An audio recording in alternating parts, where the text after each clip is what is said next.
Tiene la palabra la diputada Giselle Mahmoud. ¿Se escucha? Gracias, señor presidente. Yo quiero hacer referencia al expediente que tiene numeración 43756, por el cual, entre varias legisladoras de esta Cámara de Diputados y Diputadas, presentamos en la semana pasada distintas iniciativas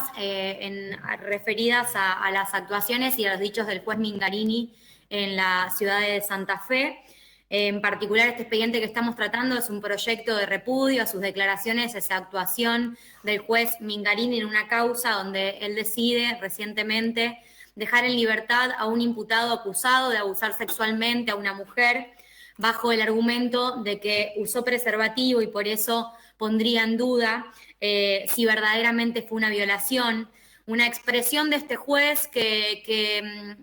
la hace ignorando no solo el relato de la víctima, una mujer que sufre una violación, sino también evidencias médicas que constataban lesiones genitales en el cuerpo de la víctima y material biológico en la escena del imputado. Esta actuación, esta resolución en la que el juez Mingarini decide dejar en libertad a este imputado, es una resolución que en los días recientes también conocimos que el Ministerio Público de Acusación ha apelado para que pueda ser revisada, argumentando que el magistrado en cuestión, en diferentes pasajes de la audiencia pública, que fue de público conocimiento, gracias al trabajo periodístico de las compañeras de periódicas de la ciudad de Santa Fe, y en particular de Bárbara Fabant, y también de las compañeras de la mesa Ni Una Menos de nuestra ciudad, en varios pasajes de esa audiencia que pudimos conocer, incurre en graves y evidentes perjuicios de género, según lo que ha denominado el MPA en su apelación. Una vez que tomamos conocimiento de estos hechos, que como ustedes también saben, han sido de notoriedad pública en toda la Argentina, porque se han dado en vísperas de un 6º aniversario del Ni Una Menos en Argentina, es un hecho que realmente nos conmovió, nos indignó mucho, al punto tal de que entre 20 legisladoras de esta Cámara presentamos este repudio que estamos tratando, presentamos un pedido para que el Poder Ejecutivo de la provincia de Santa Fe interceda ante la Corte Suprema para que se dé efectivo cumplimiento a la ley Micaela en el Poder Judicial. Y también presentamos, entre las 20 legisladoras de la mayoría de los bloques de esta Cámara, una denuncia formal ante el procurador de la Corte, solicitando que se lleve adelante una investigación respecto de las actuaciones y los antecedentes del juez Mingarini y que se dispongan las sanciones correspondientes. Es por esto que, en conjunto, entre la acción que llevamos adelante las legisladoras, pero sobre todo por la presión y la visibilización de las periodistas feministas y de las compañeras de la mesa de Ni Una Menos, que hoy Alejandro Tizón fue designado para llevar adelante una investigación respecto de la actuación del juez Mingarini, y que la Procuración de la Corte Suprema de nuestra provincia, además, decidió iniciar una investigación autónoma. Nosotras creemos que esto vislumbra algo que ya creíamos, pero que ahora queda mucho más en evidencia, ¿no? Y es que esta situación con Mingarini no es un caso aislado. En el 2020, ya en una causa previa, en la causa en la que era imputado un hombre de apellido Gómez, que le había arrojado una olla de agua hirviendo a su pareja, quemándole y produciéndole lesiones muy graves en distintas partes del cuerpo y dejándola internada durante 2 semanas en el Cuyen,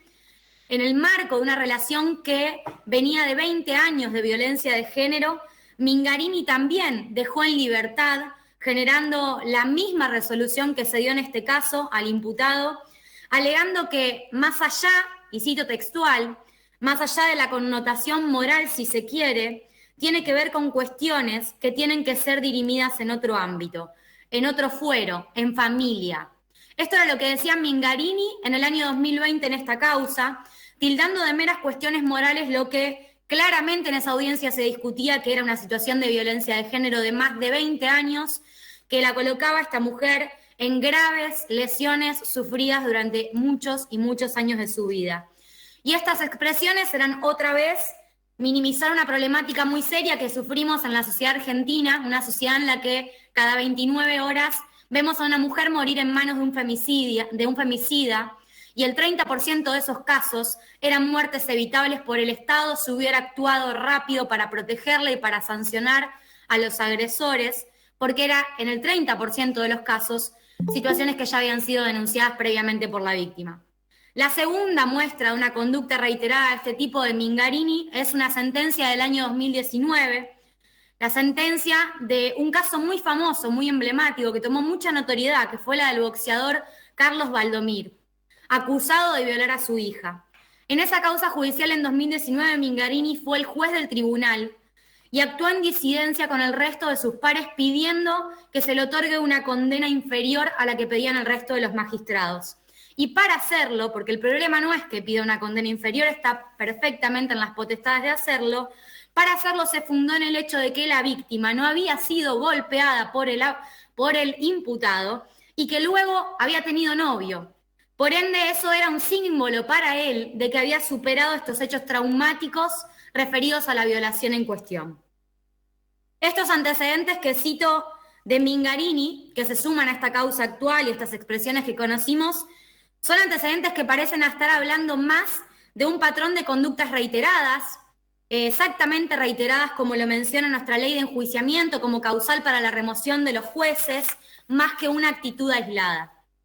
Y para nosotras, Mingarini, la actuación de Mingarini en esta causa no es un caso aislado, como tampoco Mingarini es un caso aislado en la justicia santafesina. Mingarini es parte de una justicia santafesina en la que en nuestra sociedad, donde vemos todos los días casos de violencia de género, también todos los días vemos cómo el Poder Judicial y las fuerzas de seguridad revictimizan y violentan a las mujeres que denuncian. Vemos cómo el Poder Judicial, que le falta mucha perspectiva de género, es revictimizador constantemente y reproduce estereotipos y reproduce violencias institucionales. Y cuando el Estado, desde el Poder Judicial, nos revictimiza, nos violenta, desoye nuestros testimonios, subestima nuestra palabra, en definitiva es el mismo Estado que nos tiene que proteger, que tiene que garantizar nuestros derechos y que tiene que condenar a nuestros agresores, el que está incumpliendo todas las normativas que Argentina se ha dictado y que esta provincia se ha dictado en los últimos años para proteger de manera integral a las mujeres contra la violencia y todas las convenciones internacionales que nuestro país con mucha seriedad y responsabilidad firma como acuerdos que está